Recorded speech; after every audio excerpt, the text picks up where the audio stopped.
আসসালামু আলাইকুম, কেমন আছেন সবাই? আশা করি সবাই ভালো আছেন। আমিও আলহামদুলিল্লাহ ভালো আছি।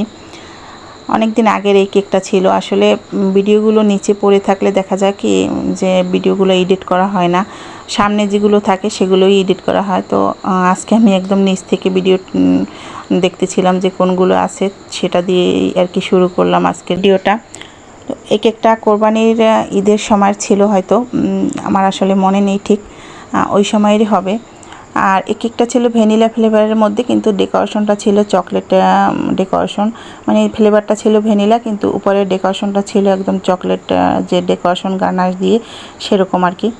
তো এই তো দেখুন, প্রথমেই আমি 2টা স্লাইস করে নিয়েছি। আর কেকটা কিন্তু মাশাআল্লাহ অনেক অনেক সফট ছিল। আর ওই সময় দেখা যাচ্ছে কি খুবই তাড়াহুড়ো করে কেক তৈরি করতাম, তারপরে ডেকোরেশন করতাম। তো ওই অনুযায়ী আর কি সবসময় সব কিছু মনেও থাকে না। তো 2টা স্লাইস করে আমি ক্রিমটা দিয়ে নিয়েছি, সুগার সিরাপ দিয়ে। তারপর ক্রিমটা দিয়ে মানে মোটামুটি পরিমাণে ক্রিম দিই, যাতে 2টা স্লাইস অনুযায়ী ক্রিমটা যাতে ভিতরে ওই পরিমাণ থাকে আর কি। অনেকে দেখা যায় 3টা স্লাইস করে, 3টা স্লাইসে ক্রিম দেয়। তো আমার কাছে 2টা স্লাইস দিলে মনে হয় যে কেকটা একটু মানে বেশি মুখে পড়ে আর ক্রিমটা একটু কম পড়ে, তাতে মনে হয় যেন ভালো লাগে। আর অনেকেরই পছন্দ ক্রিম, যারা বলে দেয় তাদের কেকে আমি ক্রিম বেশি দিই, আবার যারা বলে না তাদের কেকে আমি এরকমই দিই। আর সবাই এটাই পছন্দ করে আর কি। দেখা যায় বেশিরভাগ মানুষই কিন্তু ক্রিম খুব একটা বেশি পছন্দ করে না, বাচ্চারা ছাড়া। তো অনেক দিন ধরে দেখা যায় আমার শরীরটা খুব একটা বেশি ভালো না, মানে ভালো না বলতে কি একদম, যেহেতু আমার মেরুদণ্ডে ব্যথা আছে, তো ওই ব্যথাটা খুব বেশি বাড়ছে আর কি। যার কারণে আমার কাজ করতে একটু সমস্যা হচ্ছে, তারপরে দাঁড়িয়ে কাজ করতে সমস্যা হচ্ছে, বসে কাজ করতে সমস্যা হচ্ছে। যার কারণে কিন্তু আমি ভিডিওগুলো ওইভাবে দিতে পারছি না, মানে আমার একটু কষ্ট হয়ে যাচ্ছে এই কারণে। তো সবাই আমাকে ক্ষমা দৃষ্টিতে দেখবেন। তো এই তো দেখুন, কেকটা আমি প্রথমে ক্রাম কোট করে একটু ফ্রিজে রেখে দিয়েছিলাম, তারপরে আবার বের করে আমি ফাইনাল ক্রিম দিচ্ছি আর কি। তো এই সময় আর কি আমার অনেকগুলো কেক ছিল, একটা ডেকোরেশন একটা আমি ফিনিশিং করে রাখছি, আর একটা আবার দিচ্ছি, এরকম করে দিচ্ছিলাম। তো এই কেকটা আমি মানে ক্রাম কোট করে ফ্রিজে রাখছিলাম, আবার ফিনিশিং দিয়ে ফ্রিজে রেখে অন্য আর একটা কেক আবার করছিলাম, এরকম করে করে করছিলাম। তো যেহেতু ওই ভিডিওটা হয়তো ওই সময়ের ভিডিওগুলো এডিট করা হয়ে গেছে, এই কেকটার মানে ভিডিওটা রয়ে গেছে।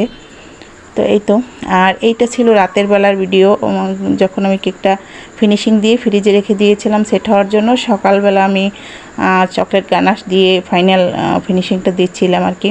তো রাতে আমি ফিনিশিং দিয়ে তারপর ফ্রিজে রেখে দিয়েছিলাম, এতে দেখা যায় যে কেকটা খুব ভালো সেট হয়, এবং চকলেট যে গানাশটা দিব সেটাও ভালো সেট হয়।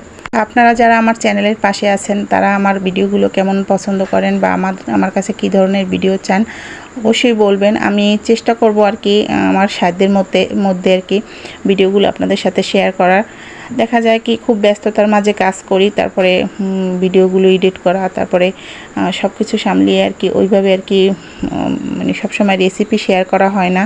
তো ডেকোরেশনটার সময় দেখা যায় একটু আমি নিরিবিলি ডেকোরেশনটা করি, যার কারণে আর কি এই ডেকোরেশনটা আপনাদের সাথে সবসময় শেয়ার করা হয়। তো এই যে দেখুন, দিনের বেলা এখন আমি একদম সেট করে তারপরে ফ্রিজে রেখে দিয়েছিলাম, এবং দিনের বেলা আমি চকলেট গানাশটা দিচ্ছি কেকের গায়ে।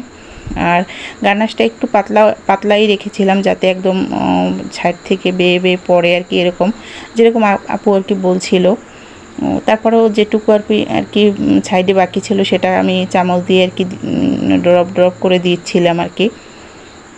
তাই তো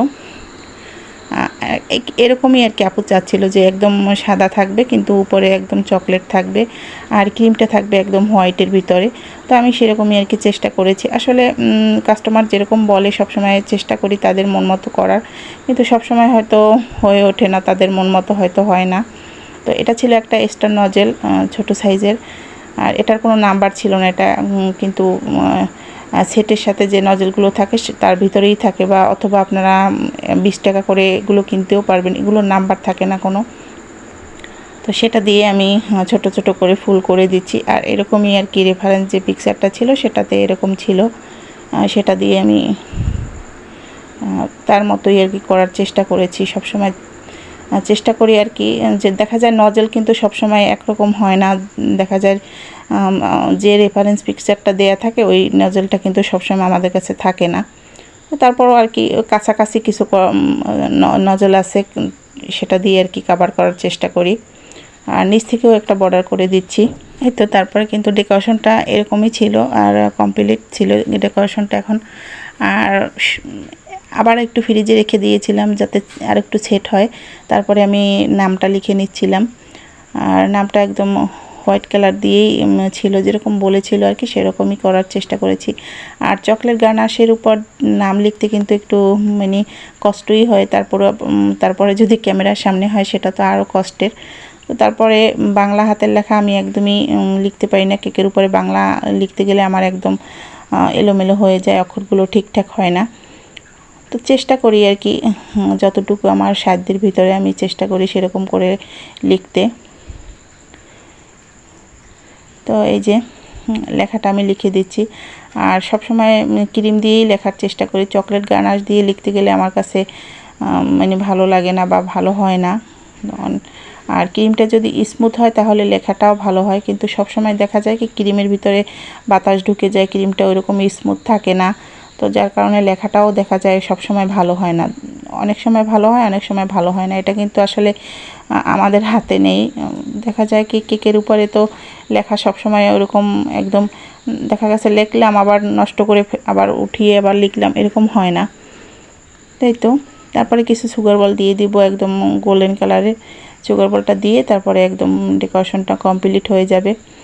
আর এই গোল্ডেন কালারের সুগার বলটা দেওয়ার পর কেকের লুকটা কিন্তু আর একটু মানে গর্জিয়াস লাগছিল, কারণ হোয়াইট কালারের উপরে যদি গোল্ডেন কালারের সুগার বল দেওয়া হয় তাহলে কিন্তু দেখতে একটু অন্যরকম লাগে, খুব ভালো লাগে আর কি।